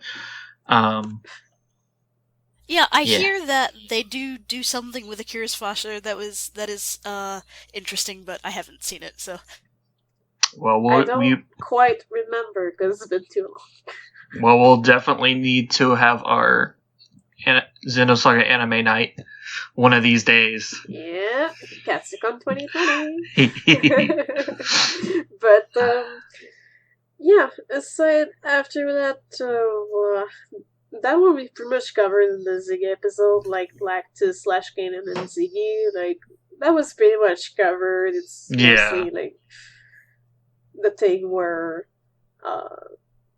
I guess Kanan would have seen like Ziggy as a fatherly figure a bit, but I don't know. Yeah, we already. Yeah, we pretty much covered that in the Ziggy episode. Mary, Shelley, and Junior, we kind of covered that earlier, saying they're pretty much like keep him from trouble or try to. But it's also Mary that's always like, "Oh, little master." Nephilim and Chaos. That's also kind of an interesting one. It's like both of them know more stuff than others do, and they just kind of sit in the corner from time to time, talking and paraphrasing, giving all these mysterious thing there that you're like, what are you talking about? Yeah, they just sit there with their cryptic conversations. Yeah. I like to think that's just when they talk to each other, they talk about how can we confuse the players. Yeah, they're kind of breaking the fourth wall kind of thing. Yeah. It just reminds me of that scene where in episode 3 where Shion just gets tired of Nephilim's bullshit and just like, you're not helping.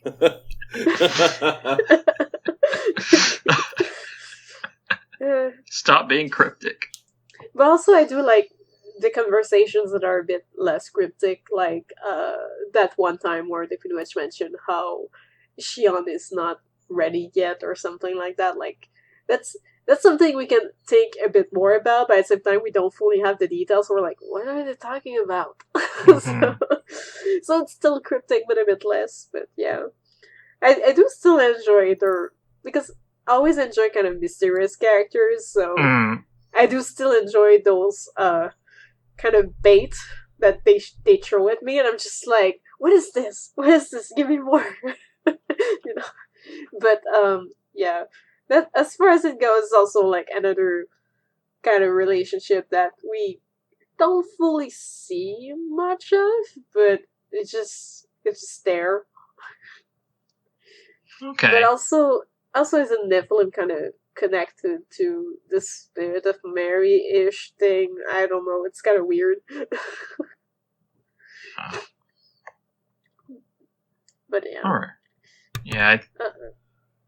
I guess the only one we did not mention in this. Did you want to say something? Oh no, go on. The only one left, but that's not exactly fully love, but I guess it's more of a tool. Yeah, like Wild him and his crew, but yeah, it's just... Nah, that's not love. I wouldn't. I was just trying to plug Wilhelm somewhere, but I was just like, well, yeah, Wilhelm doesn't live anyway.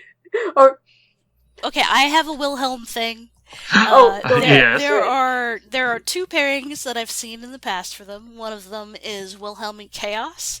The other one is Wilhelm and Cosmos, or Mary. Oh. Yeah. Yep. So that sort of like puts him into the Krellian paradigm with that. But then again, with Chaos, I could really see it. It's just we don't see much interaction, but we can see that they know of each other and they know like each one purpose. And there's pretty much that scene that always stuck with me, where it's like, "Oh, you're finally coming to the final stage," kind of thing. It's just that part always gets to me. Even though, like, I'm always like, Chaos, how the crap are you outside, in space, on top of the ship? But whatever, you're Jesus, it's okay. He's Jesus, he can do it. Yeah, Chaos and Wilhelm's relationship was kind of... It was weird, but It's another cryptic thing. Like, yeah, they're both obviously equals. Yeah. But... like, I never wrote for them myself, and I never really researched anything because it seemed too difficult for me, but, like, both of them are very, like, I have a hard time characterizing them because they don't emote a lot. Like, there's nothing that, emotionally drives either of these characters that really stood out to me, but, like, I know a couple of people that's, like, Wilhelm and Chaos were their thing, and it was a thing, and I don't, It was a thing, and there it is. So yeah, I guess this pretty much close all of the Xenosaga stuff we had written. So people who have not played Xenosaga, it's safe to come back now. But people who have not played Xenoblade, get out. Xenoblade 1, let's specify, because some people played some and some people did not play others. But so yeah, Xenoblade 1 Yay! So the first one I did right was Mainet. I can't pronounce her name. Mainet? There you go. Maineth. and Eagle. Because I find like there was a sort of a very high respecting for higher being kind of thing, and I thought it was kind of interesting. Although, to be honest, Xenoblade 1, like, I've seen the old plot only maybe once, so there's a lot of details that are just, they pretty much poofed out of my head. So, so Lady Mayna, she's basically, like, a god in the eyes of the people of the Mechonis. Yeah, pretty much. Mm. So, yeah, it makes sense for Eggle to kind of have some sort of worship and respect for her, and you see that in a lot of scenes. Yeah. But, there's also I think it also ties a bit with the relationship he has with his sister kind of thing. Like, his sister kind of tried to stop him because he's going a bit berserk. Mm-hmm. And Maynard and all this is kind of like trying to be a bit more on the side of Fiora, since she's pretty much inside of her or something. But yeah, and like I think the thing with Eggle that I noticed when I played, it's been a while for me too, is Eggle is sort of deriving his own interpretation of what Maineth wants rather than asking her himself. yeah. It's sort of like ambiguous whether or not Maineth is considered a living god or not, because like Maineth doesn't move around a whole lot because she's also Mechonis herself.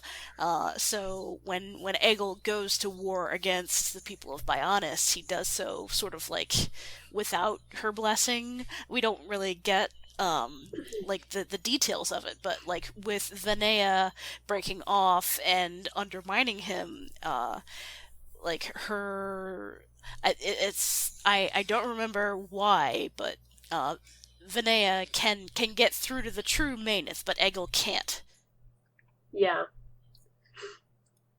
Yeah, and there's also kind of a interesting theme with people of one of the Titans kind of like not necessarily knowing what, how do I put this? What's inside of them or something? Okay, yeah, like Shulk, for example. Shulk didn't really know Zanza's true intentions throughout most of the game. Nope. And you can kind of say that about Eggle as well. He didn't know Maineth's intentions either. And so Shulk kind of goes to the Mechonis with this mentality of, hey, I just want to kill these guys. They're just evil. There's nothing good about them. And then you kind of find out that it's not the case. Maineth is, yeah. There's kind of a whole other perspective that nobody's considering here. Yeah, and it's pretty much like everyone was pretty much victim of like other people.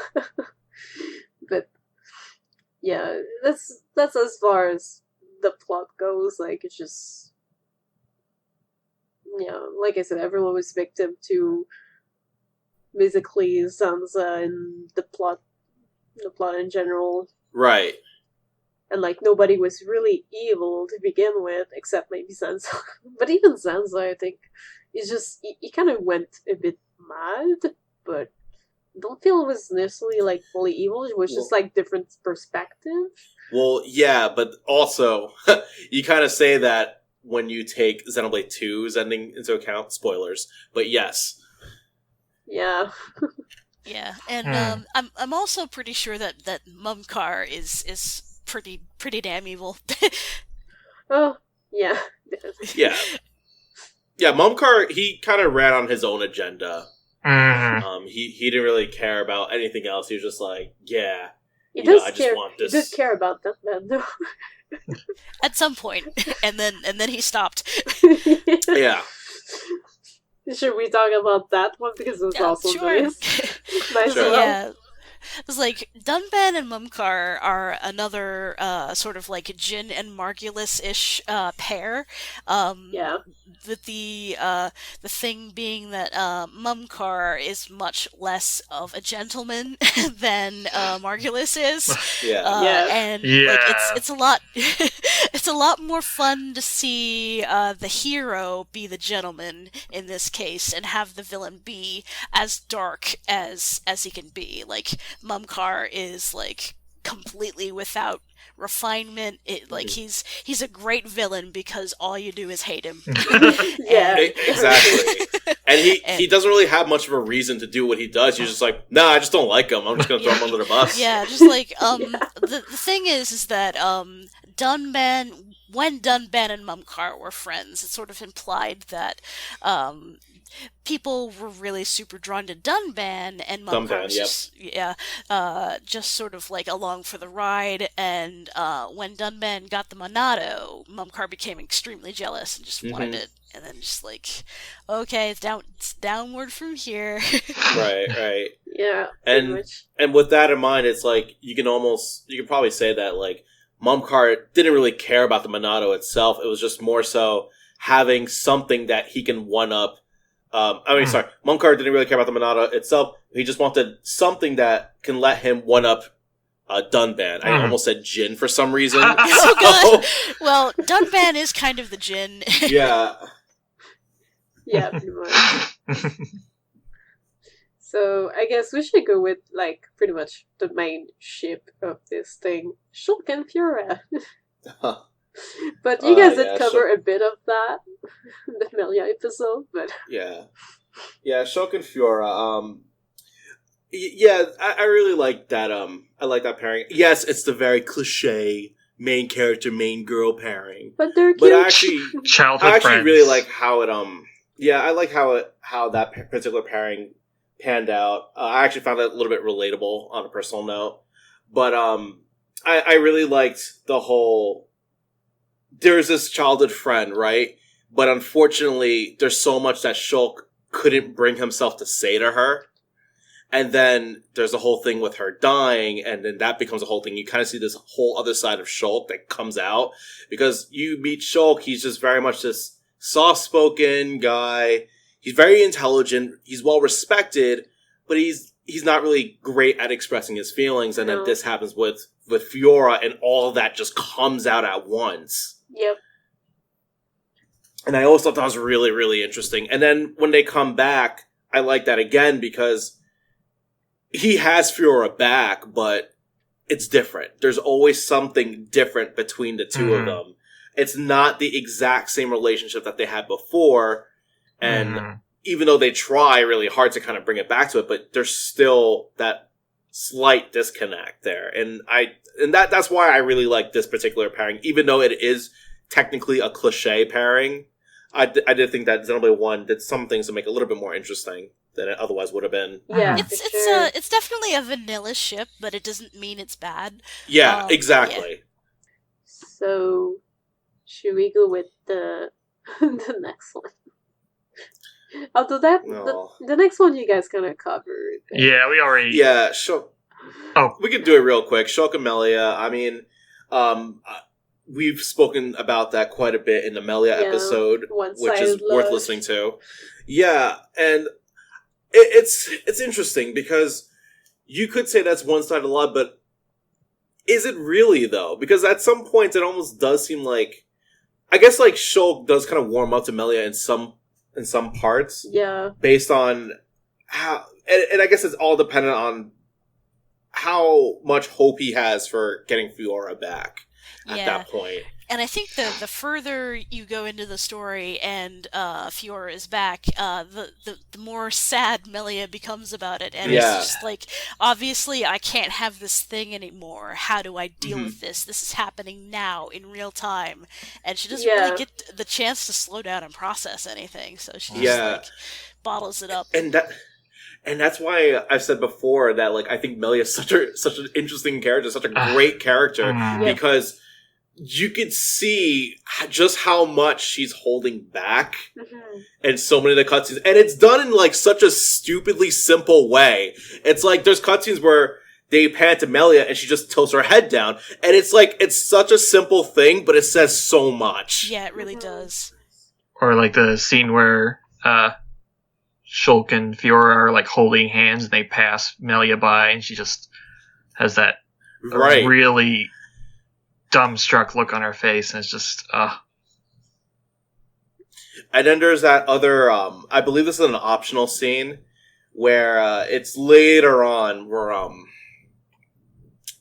it was that part of the game where like Shulk was kind of reduced to like a shell basically, and he was just like a corpse, and they're trying to like bring him back.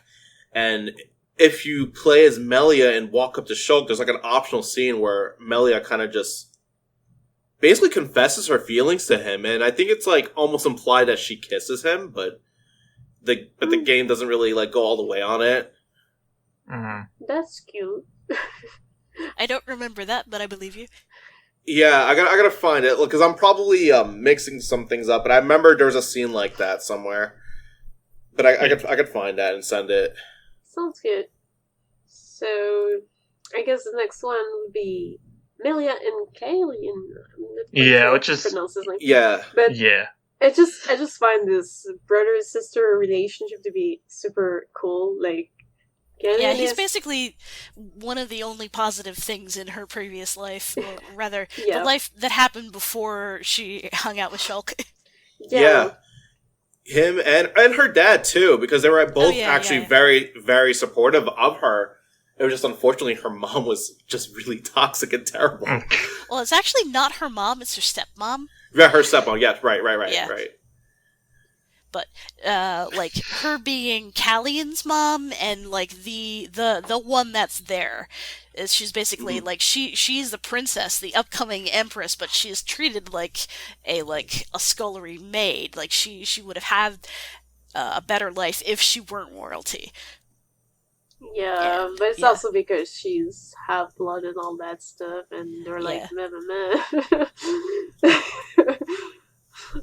But it's very good that Callian treats her properly, because there are just so few people in her life that do, and I think Callian is a sweetheart. Yeah. I just really love the character in general. Like, it hurts so much though whenever he turns. I'm just like, no. And it's like something tragic has to happen to this guy. He's too good. Yeah, basically, and I was so sad because he was legit one of my favorite characters. I was just like, no. But just definitely a very good brother and character in general. Looking out for his sis. So, can I add something here? Sure. Okay. So missing from this list was Melia and Dunban, and I think it's one of my favorite pairings. But I've heard people accuse it of like pairing the spares, but also go ahead if you want to have it. Like I said, there's a bunch of interaction in Blade 1 that I forgot. So you're good. Just go ahead.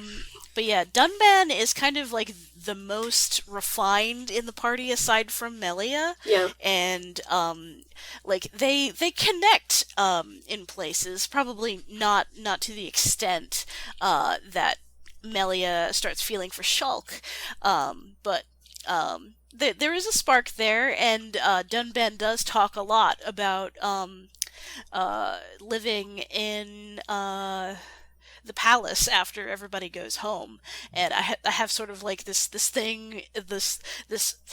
of a fanfic that I've never written where like Dunban swears to Melia to be around always, but she never accepts him romantically, and he dies without like being accepted by her, and like on his deathbed she's like, I do love you, but I've never written that. It just like lives in my head. It's a bit of flash fiction, and now you're all sad. Aww. But yeah, I do agree that this is a relationship that's also interesting. It's mostly like mutual respect and stuff. And well, Dunban, like you said, he's kind of like He's kind of like the figure that everyone looks up to in the He's group. a senpai. Yeah, he's a senpai. He's a senpai of the group. But yeah, I guess Sharla and Juju, like, brother and sister, but then again, that there's not that many interactions except, like, at the beginning that Juju appears. But, like, you can see how much Sharla pretty much, like, cares for her brother, and, like, her brother pretty much, like, tries to do stupid shit. But we do save his butt, at least. At least. But yeah. But, at some time, yeah. I think it's interesting whenever that's introduced, like, it's a good way to introduce, Colony 9. Was 9, right? Yeah, 9 was... Yeah. I have, wait, it I was have Colony bad, 6. Colony 6. 9 was the main one. See, I have bad memory with names. But, yeah. That's what it's kind of briefly mentioned, because it's mostly, like, we have a couple of scenes, and that's pretty much it. And then Juju is left in the background. But, I guess that also connects, though, to Shala and Gato. Hope I pronounced that right. Yeah, Gato. But yeah, these two, like, they had a relationship that was very intimate, apparently. Just we did not see too many of it, but Yet another off-screen romance. Yeah. yeah. But still, like, he stayed behind to pretty much protect people, and he got taken over because of that. And it's implied that Juju kind of looked up to Gadalt, and Gadalt was, like, really, really kind to him as well, which is probably what made Charlotte like him even more. And that's why, I guess this leads into our next pairing, that's kind of why Charlotte really likes Rhine, or Rain, or how... Is it Rhine or Rain? Rhine. Rhine? Yeah, I've always said Rhine, but I've heard people say Rain, so I don't know. Yeah, so I guess that's kind of why she really likes Rhine, because she sees Gadalt in him. Yeah. Which makes that relationship kind of questionable, because you start to wonder if she really likes him, or is it just like a rebound? Exactly. Yeah, it's super reboundy. Yeah, and she's just kind of like, oh wow, he reminds me of my dead boyfriend. Oh, I want him now. Not only your dead boyfriend, but your boyfriend who may be dead. Yeah. Yeah. Jeez. That's terrible. Yeah, I know, Charlotte and Rain, I don't care for that relationship too much. Yeah, and me like, and whenever the game tried to imply that those two would get together, were among the cringier moments of that game's story for me, because it just kind of felt very rushed, very tacked on. And part of the reason for that is because Charlotte doesn't get enough screen time herself. She doesn't get a whole lot of character development, and it's unfortunate because I think her relationship and Ryan's relationship, they kind of suffer for that, and her relationship with Melia suffered with that too, because there's a few scenes where she tries to kind of like egg Melia on and encourage her to pursue Shulk, but nothing comes of that. Yeah, it comes off very catty and sort of like detracts from her character, which sucks. So I think, like, both of those pairings, like, and those relationships would have had a lot more meaning and weight to them had Charlotte been given more character development, more time, and just more screen time in general. Mm-hmm. Definitely, like, it's the kind of relationship that, like, if it had more screen time, it would have more impact, kind of thing. For sure. It did not, kind of. But yeah. So, sadly, a few characters get, like, the short end of the stick. Yeah, continue. Yeah, I was gonna say, I think, like, of the Xenoblade 1's cast, Sharla she's kind of the Rico. Yeah, a little bit. In a sense. Oh, we introduced you because of, like, the plot and the new area, and then it's like, we push you on the side. Bye-bye. And then she's only really relevant because of Gaddle. Yeah. So, unfortunately, Charlotte, I think she is one of the weaker members of Xenoblade 1's cast, just because of that. So, should we move to the next one? Fiora and Dunban, but that's more like brother and sister again. Yeah. Yeah, basically Fiora takes care of him like at the beginning because he can't really move his arm, and he kind of gets like to Shulk afterwards, being that senpai figures, and later on, I'm trying to remember like what happens where. I'm just like so confused in my head, but later on, I think that's whenever like Fiora comes around again, like he kind of has like a few moments too where he's kind of a bit emotional about it and stuff. Mm-hmm. But he's not fully showing it because he's trying to be the senpai. Yeah. One of my favorite moments with Dunban, it was the whole "I won't cry" thing. I think that's probably one of the best lines in the whole game, and that's something that really like strikes a chord with me personally. But like, one thing that I like about Dunban is he's very protective of Fiora. He obviously really, really, really cares for her, and it speaks volumes that he trusts Shulk with her. Yeah, but yeah, you can see though that he had emotions that he was bottling up, but he was just like keeping it strong because he was like the senpai of the figure. Yeah, that's why like in that scene where Fiora dies, and then they pan to Dunban's face, and he's got that like, oh shit look. It means something. Yeah. He's like, oh shit look, but I gotta get it together because they're looking up to me. It's just, but yeah. It's definitely like another relationship that's pretty fun, but also kind of doesn't have too many like front side, like from pretty much screen time. Like it, because the screen time is often more about Fiora and Shulk, and Dunban is often, I feel, more like, I'm just gonna leave them alone kind of thing. Yeah, and I think Dunban, as a reprise to Jin Uzuki, and Fiora sort of like, Fiora definitely isn't Shion, but she is the Shion like within that metaphor. I think it's sort of like, oh good, a implied Uzuki siblings that get along. And it was good. It was good to see. Yeah, definitely. Well, I guess we kind of got into that already, the Dunban and Shulk. That was a bit weird, but Alvis and Shulk, because it's just like, it feels like Alvis has more of a kind of, sorry, go ahead. It's alright. Alvis and Shulk is a big ship. Just gonna say that there. Well, I mean, the first scene he appears, it's just like, what?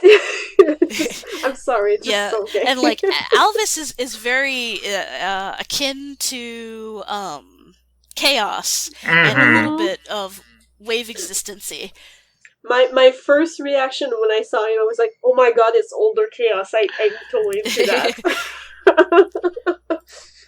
But yeah, I definitely find it interesting. Like, he's mostly like a bit like Chaos. Like, I'm gonna watch on the side and not do much, but he still does a bit more than what Chaos does. like sometimes he take one side or another, but he's kind of neutral. But he's mostly doing it so you can see, like, I feel like the whole time he's trying to see like where Shulk is gonna go. Like, he's kind of interested in seeing like the plot go kind of thing. He feels like a bit like a fourth wall character. But that's a feeling it gave me anyways. What about you guys? Yeah, definitely. Yeah.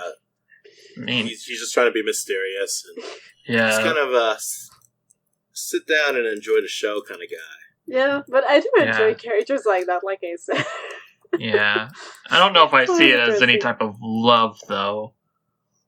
Yeah, I feel like it's more of a, I'm interested in you, I'm just gonna keep watching because it's interesting, you know? But, yeah. Dixon and Dunban, That one. I suppose Dixon would be the senpai of the senpai. But I think it's more like familial love between the two until the whole like betrayal thing. Yeah, basically. It's just, I thought I would put it there still because it's just like, I mean, so much happens, but I say like so little happens. It's just I'm not quite sure how to put it, but at the same time, it's kind of still in her face kind of relationship. Like they feel like good friends until the betrayal happens. Like it feels like they have a big mutual trust to each other, or at least until we find out that Dixon is a traitor. And yeah, I don't know. I thought I would put it there mostly as friendship kind of relationship. Shulk and Dixon also are kind of related in the way that Dixon pretty much is like the one that found Shulk and the Monado. And I feel like Shulk was looking up to him a lot. A bit. Yeah. Not fully as a father, but almost. I'm not sure. Like, or maybe as another senpai. Yeah, I think it's very like Shulk sees Dixon as just about his father. Yeah. It's not in like ingrained. Shulk isn't talking about Dixon like consistently. It seems to like there's like definitely a positive relationship there. So like a lot of other IPs, there's like problems with like it's the kid who doesn't like his father. It's like, no, I hate my dad. So like the kid is always going on about how much they hate their dad. So the plot becomes about how much they hate their dad. But Dixon treats Shulk properly, and it's extremely tragic when he shoots him and kills him. And it turns out that he's been like just pretty much shepherding this body to be the host for his true master. Yeah. It's like, okay, your time has come, bitch. Basically. But yeah, that's what makes it so interesting, because for a while you're like, oh, this guy's very nice. And then you're like, this guy's getting suspicious. What the hell? And then it's like, what?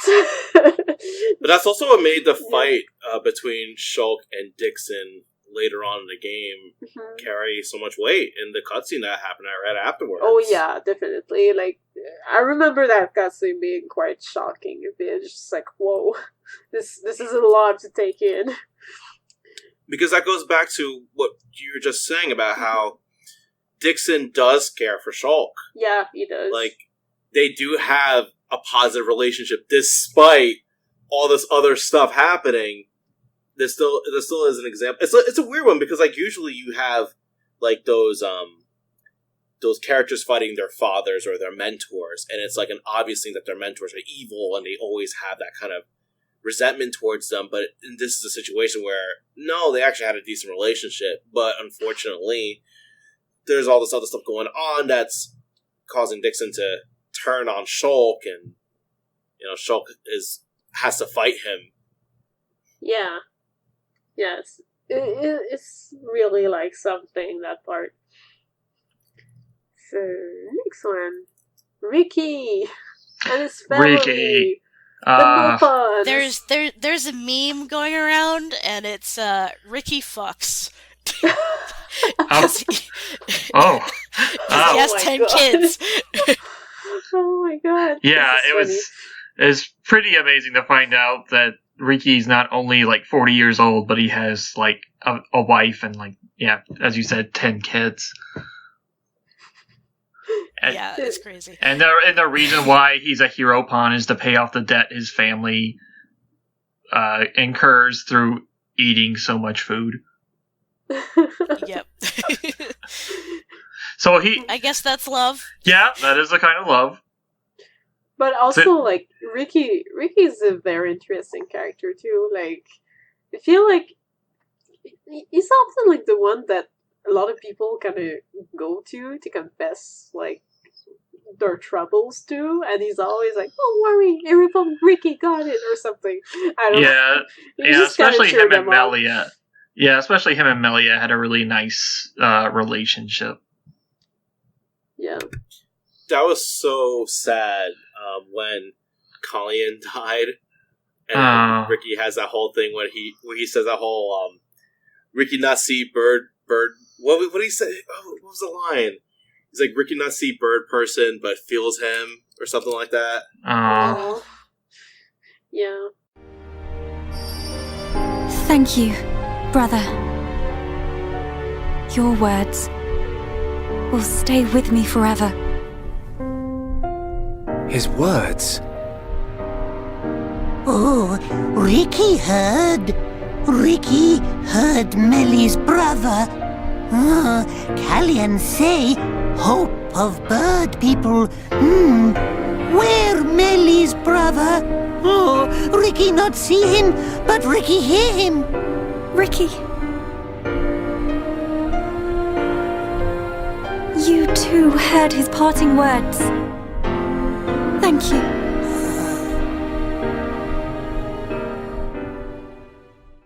So, do we add more on Ricky, or is that it? I have another thing that was left off the list. Alright, go ahead. Alright, so Zanza and Maineth. Oh, yeah, I totally forgot that one. Yeah, it's How could I? It's all good. It's I consider it as prominent as Shulk and Fiora, honestly. Yeah, like definitely. we don't get a whole lot of Klaus and I guess Maineth in Xenoblade 1, but like when you press the button and become the god of a new world, you don't just become the god of a new world with somebody that you don't super care for, you know? Just like it's obvious that Klaus had a lot of feelings for Maineth there. Yeah. And like it's I don't do a whole lot of like Klaus stuff, but it's there. Yeah, it's definitely there, and I mean, it's just at the same time, like, Zanza is a bit of, like, as we've learned later in another thing that I won't mention because we're currently in Blade 1, Yep. Like, he's kind of like a version that's a bit, like, going insane, and Yeah, going like with, like, Zanza. super big ambitions and stuff, while Maynard Yeah. kind of kept her kind of cool, kind of kind-ish spirit towards stuff. Yeah, and like Zanza is sort of Klaus at his worst, Yeah. and like the power that he's given with him at his worst is completely destructive, Mhm. and Correct. he seems almost irredeemable. But I guess I'll leave it off there. Well, yeah, and that kind of is it on the list? No, it's not on the list. So that kind of goes into like Xenoblade 2, because this is why Xenoblade 2 is really interesting, because you see Zanza and it's just like this clear cut. Yeah, he's a villain, and you kind of see Klaus and you just think he's just this mad scientist doing dumb stuff and just creating this world that he's just going to destroy. Like, wow, he's a jerk. But when you see Xenoblade 2, I was and then you trying find not out that- to go there right away, though, in case. yeah, I know, but unfortunately, because we've all played that, it's like, you can't not mention it. Yeah, like yeah. But when you play Xenoblade 2 and you find out that there's a little bit more to that story than we thought, Yeah. and he ended up making 2 worlds, and essentially, Klaus is basically split into 2, and you have this weird duality of Mhm. one where he's trying to help the world, and one where he's trying to destroy the world. Mhm. The Yeah. Xenoblade 1 world is one where he's trying to destroy it. That's why that game's a lot darker, it's a lot more bleak, and then Xenoblade 2 is a happier world because he's actively trying to make it flourish. Mhm. Yep. Hmm. So, this is part 1 of our love episode. Stay tuned. We'll hopefully return next time and discuss love within Xenoblade X and Xenoblade 2. Thanks for joining us, and we'll see you next time. Have a good night. Stay tuned.